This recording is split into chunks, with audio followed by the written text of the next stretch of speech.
Welcome to Get Offset. My name is Emily, and I just have to say, that color looks really nice on you. You should consider wearing that again. Yeah, I mean it. Well, I'm here to kind of talk about how I use PreSonus' Studio One to write guitar parts. I actually wrote an entire album in my bedroom. It's available on Bandcamp. It's called Self-Objectification with No Remorse. And, it's not like I'm not gonna down talk my own album. I'm very proud of it, but I pretty much wrote the whole thing using the loop feature on PreSonus Studio One. So it's kind of looping things around, writing over them. Yeah, so I basically wrote the whole thing in PreSonus Studio One. So when Sweetwater came up to me and was like, "Hey, can you make some videos about Studio One?" I was like, I would love to. I already use Studio One a lot, and I'm very, very comfortable talking about it. So, yeah, this video is sponsored by Sweetwater. So thank you, Sweetwater, for sponsoring this content. If you would like to also support the channel, the best way to do so is subscribing. The second best way to do so is to use the affiliate links for Sweetwater in the video description. It costs you $0 extra, and we get a little portion of the sale. It's a little bit of a shared sale. So it's a great way to support the channel, doing things you're probably already doing, buying gear, including the software and pretty much everything you're going to see in this video today. So I'm using PreSonus Studio One. I'm using the Sphere. I have already actually purchased the professional Sphere. It's a subscription that I pay every month for. It gives me pretty much unlimited access to several of their suites, including the Studio One 5. Yeah. I've just kind of realized I've been using Studio One for a long time now, and I learn new things in it every day. But I also get access to their pretty much any of their softwares that I want, including and I mean plugins by that. So their effects, their channel strips, like so much stuff that I have not even unlocked. So I really hope to do more videos like this where I get to learn alongside you all and really unlock more incredible Studio One knowledge, because they really do get better every day, and it's really been super duper cool to see. So yeah, let's jump into Studio One. But let me just talk about the guitar I'm going to play today. You can also get this. It's a Revstar. And I love it. And just for the purposes of this video, to make my life easier, one of the things I'm using my PreSonus 1810C interface, but I'm also using a Teisco interface. And the reason I'm doing that is because it's a little tricky to capture audio from a DAW in a video. So to do that, I had to do a weird little workaround. So I'm using two interfaces today. You can get both of those on. I'll put links to them. So yeah, two fun things. And yeah, let's bump over to Studio One here. All right, so this is my project file. I pretty simply have a vocal set up in case I decide to talk or sing. I have a bass in case I decide to play bass. I have an armed guitar track. So yes, you set up your input. You can do mono or stereo, so that's what that toggle is for. If you're not familiar with Studio One, if you are, just like, sorry. This is so in view mode, you can open up console, inspector. This is the console that I have down here. You can right click for more options, including adding bus channels. For example, if you're actually miking up an amplifier, it's not uncommon to set up a couple microphones on a singular amplifier. Once you get a mix together of that amplifier that you're happy with, for example, let's say you have a 57, let's say a couple inches away from the center cone, and then you have a 906, right up close, a little offset from the cone, and then let's say you have 2 condenser mics, kind of off to the side a little bit to get a little bit of room sound. You mix those all together in a way that you're comfortable with. You can add those all to a singular bus channel, and then you can have that amplifier. You can control the volume and other parameters of that amplifier singularly, just with one channel strip. So that's a pretty cool feature that they have. You can also do that for drums, background vocals, things like that, that you would want to control all at once, and then not have to look at like 50 channel strips. So though even with the free version, it's my understanding Studio One does not limit you to the number of audio tracks that you can create, which is one of the big reasons I chose Studio One in the first place. But that's not what we're really going to be focusing on today. What we're focusing on is a lot of the stuff at the bottom of the screen, namely this guy right here. This is the loop active. I know it's getting cut off just a skosh, but it's number pad and /, if the number pad / if you want to activate it, or you hit the P button. I've already activated it. You can see it up here because I was playing with it earlier. So what I'm going to do first is I am going to record a little guitar lick that I kind of came up with, and I can't use a click track because of just for the nature of recording audio in a DAW stinks, and I can't kind of get around it right now. So I'm going to be recording this lick.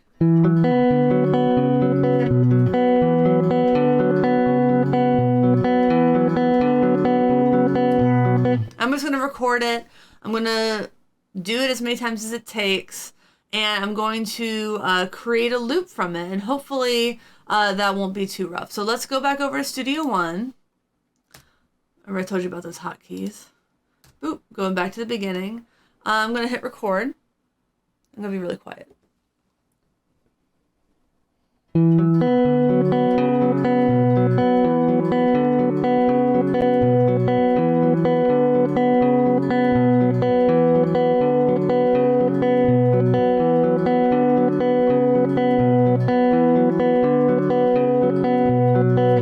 All right. So I think that was enough times. And I am going to normalize this audio there. And you would normally normalize audio. So let's zoom in. We can see pretty clearly like the attack, and that's going to make it a little bit easier. Obviously, things aren't going to be clicked in, which is going to make things a little bit harder. But unfortunately, I couldn't work with a click track because of some routing issues that I don't really want to explain. So let's play it and see what we have here. Let's see.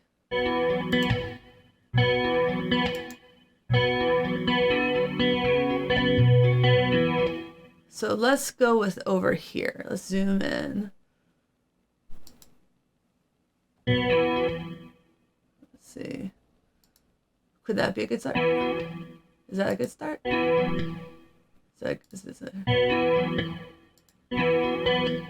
So that's the starting point.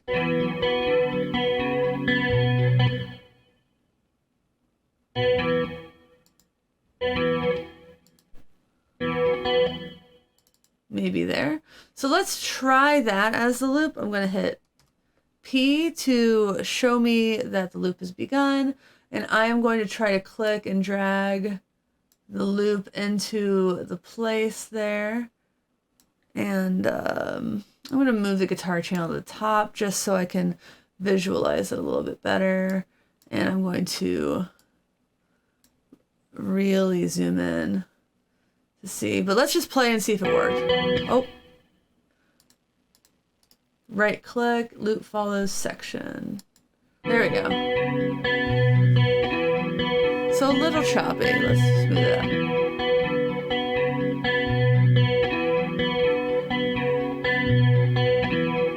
Alright, so is it happening? Is that the reason it's choppy? Or what is the reason it's choppy? Okay, now it really wants to click into place right there, but we are not going to lose the fight. This is a lot easier when you can use a click track, just saying. That's pretty close. All right.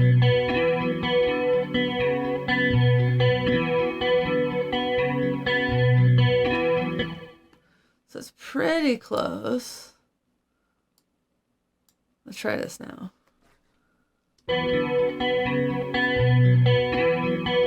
Didn't seem to make any change. Is that the note? Yes! All right. Let's save. Zoom out. All right. It's a lot easier when you can use a click track. All right. Truly a lot easier when you can use a click track. All right. So, we have our loop going. I am now in the, let's try a different cabinet. It's fine. Now I'm in here with a second guitar. I don't know why I've done that. So let's try some other guitar sounds. I have the amp, I have my loop. Let's hear it. I have it kind of quiet. I know I have this armed. Again, there's some weird routing. That's why you can see the recording. So when I do record over this, my next loop, you're going to notice that it's going to record that plus that. It's unfortunate, but just a matter of how this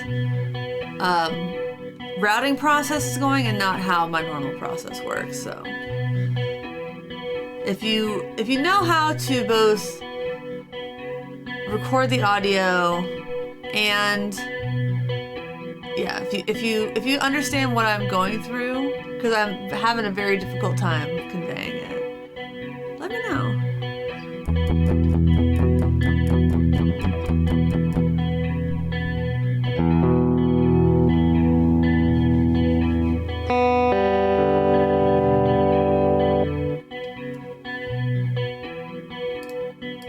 Minimize it. Can I minimize it?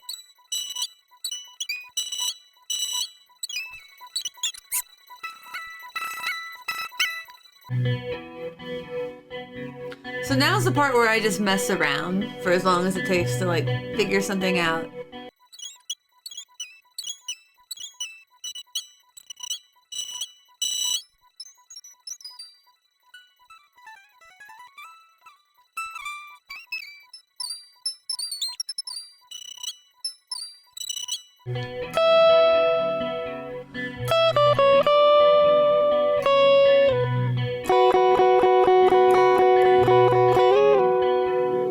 Maybe.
right. All right. So what I'm going to do now is I'm going to record over this loop. Well, not over this loop. I'm going to record another loop of just the...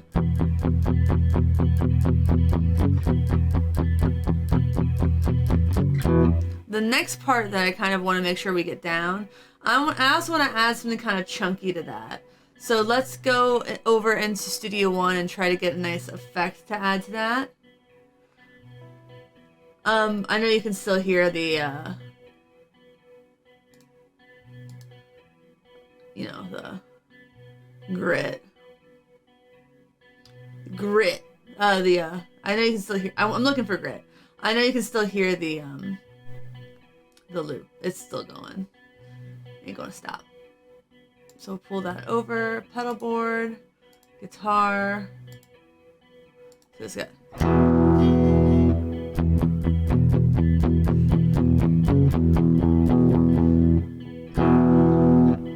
What do you think about that?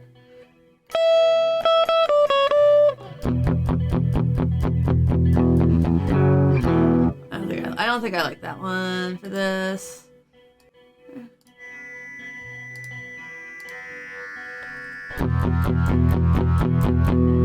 They like having the tone all the way down.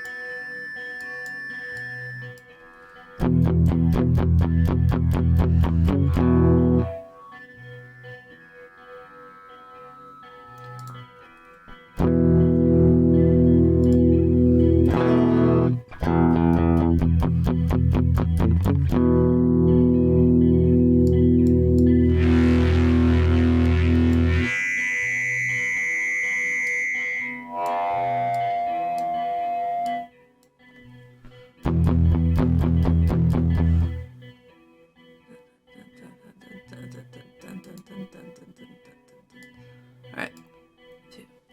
I'm going to go back to the beginning. I'm just going to try to make sure I nail that loop section. And so that's actually good because I'll get some practice in. I'll be really engaged for the loop section. But then when I turn the loop back on, it's still just going to have that loop section. I'm still going to just have that good loop section. All right. So let's go back over to Studio One.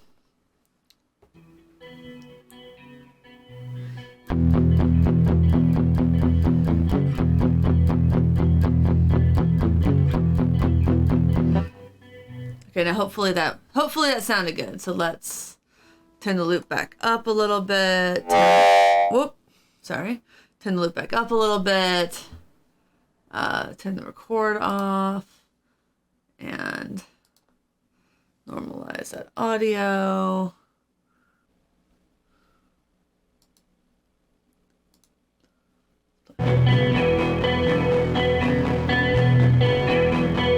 Perfect. Love it. Got a little grungy undertone there. So let's add a third guitar. Alright. So, let me turn these down.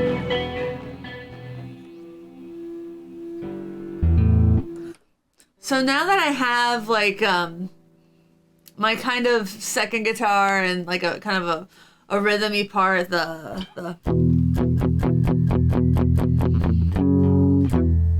part. What I would do next is kind of come up with like a lead line to play. You know, obviously not through the whole thing, and it wouldn't even make it through a loop of the section because the loop is quite short. Dun, dun, dun. It's done. So I wouldn't record over the loop, but what I would do next is I would take that looped section and I would literally chop it up and repeat it, probably. And I would do that a bunch, and I would record over it. And I would do the lead section, and I would send it to the band, and I would see what they think. So I guess I was kind of lying when I said that like I was done. I ended up going back to this like pretty much as soon as I exited out of the video. I was like, I think I can do more. I think I can do better.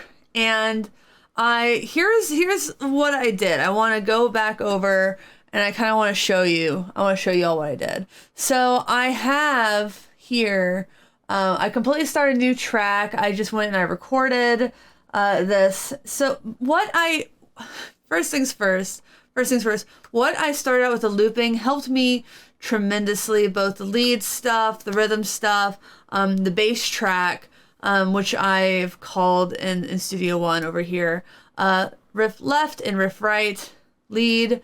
That all helped me a lot. And ultimately, the setup that I had, for capturing the audio as I was doing it, it wasn't ideal. So what I ended up coming up with, I'm actually pretty happy with. And I hope that I can like show you kind of what I did. And I'm going to talk to you about like what I went through, how I kind of set it up, and like the recording process a little bit, the writing process, because it's a lot of the same stuff. I still made loops, and then I went and I re-recorded the part. I still did, you'll still see some slicing and dicing that I went through to make sure that I didn't have to record like 10 minutes of a guitar part perfectly right, so I could like play over that. I still did loops, and then I just removed those loops and did some chopping, and then I recorded parts over that. And this is not something that I would send and put on Bandcamp and sell, but this is definitely something that I would share with my band and be like, hey, what do y'all think? Do you think that we could like take this progression and maybe expand upon it in a jam session, see if we can like make something else of it?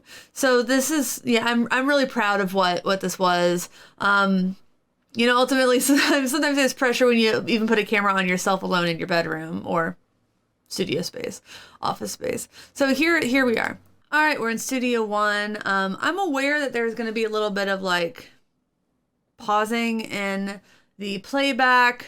That's just something that I've not been able to figure out. Please know that I have spent a lot of time looking at it and I can't figure it out, so I'm really sorry. So I'm going to scroll over to the beginning here. But this is the original part of the loop is just, what you all heard before. So let's listen to it. Oh, gotta start from the beginning. Yep. So I recorded that. And then what you heard were some plugins that I'd added over here. So I had an ambient delay to some other things, which you'll hear when I play the whole song. Then I added a right hand riff. So maybe I add things in as I go.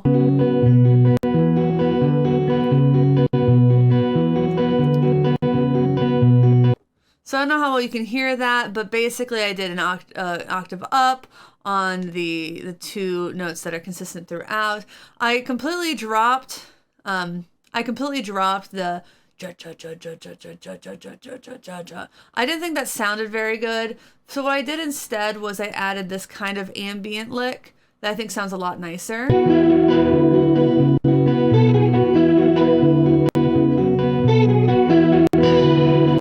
It adds some texture, but it's a little bit less busy.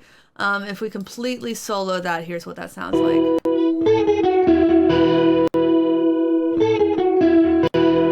So I think it sounds really nice. And then I did this kind of fun little, the guitar too is just, I got rid of that. I did this fun little trick that I learned from my friend Steve Selvage from the Hold Steady. Guitar is not really plugged in or working right now, but basically the idea is if you find any note on the fretboard and you tap exactly 12 frets up from it, you get a harmonic.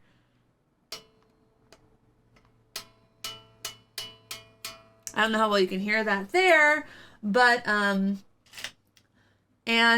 have some effects on it, so let's go over to Studio One. that is, you can see I've named those tap left and tap right because I have them hard panned that you won't hear it. I'll turn the delay off and I'll just have those both soloed, completely soloed, and then I'll add them back to the mix. So that's me just tapping 12 frets up. Then I add the delay, some chorus on them as well, add them back to the left and right. Add in that ambient leg.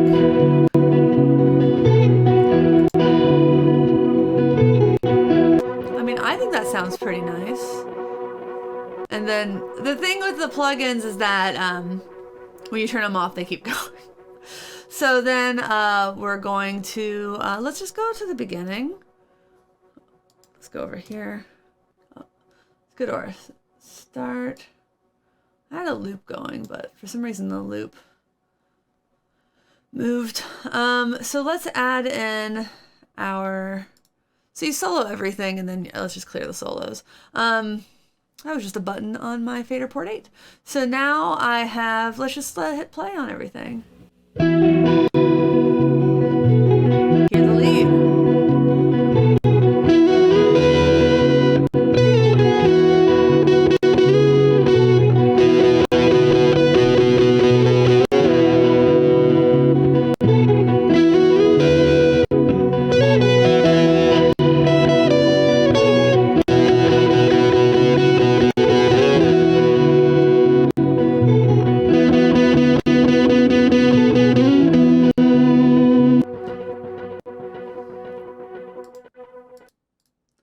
Clear those. And just to hear what the original lead sounded like, because I recorded the original lead-ish, and I ultimately didn't, it felt a little too Blue Oyster Culty for me, but here's what that sounded like.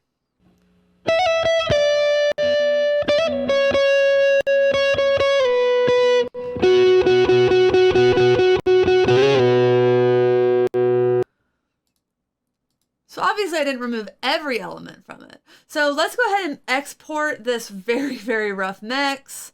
Clear the mutes, clear the solo. And you'll be able to hear it a little bit better. So yeah, I'm gonna export that mix down, and in between the start and stop marker, I'll send it to the band, and we'll see what they think. So let's pull that up. Oh, hopefully it will sound pretty. Oh, it cannot play. So file moved or another, something is listening to it. So let me go ahead and pull something down here. Close that voice meter. Hopefully this still works.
All right, well, thank you so much for watching that. I hope it was helpful to see how I use my DAW to write. So I used to write a lot with a looper pedal, and I would sometimes like take videos of what I was doing, but that left a lot out of context, especially with the looper pedal, because I would just have everything like in the loop going, and sometimes I could see what I was playing on guitar, and that was kind of helpful.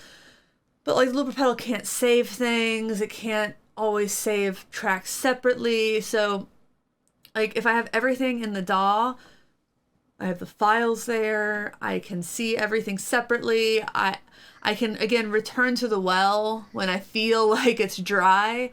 And recording with Studio One, like brainstorming with it, I can do it at night when I have like bouts of insomnia. I can come down here, I can just have my headphones on and do that and not bother anybody, and then I can like get whatever is keeping my brain awake out of there, or just having that distraction helps a lot. And you know, I can use the plugins instead of plugging in my, getting my pedal board out instead of turning on my amp. It's just such a great resource, and I can organize things in whichever way. I can name things, based on the feeling that they have, based on the date, whatever flow is going to help me remember things better. It might be like good-natured slow jam from October of 2020. It might be something like that. It might be up-tempo country from March of 2019. So I can, and then you can go back to these things when you're not sure, like when you're either like, what, did I have something going then? Was it cool? So yeah, I think there's a lot that can be done, and Studio One is my DAW of choice. Thanks to Sweetwater for sponsoring this video. It's content I've been wanting to make for a while now, and I'm glad that they kind of gave me the push that I needed to finally make it. And thank you for watching, and thank you for understanding. Until next time, my name is Emily. Goodbye.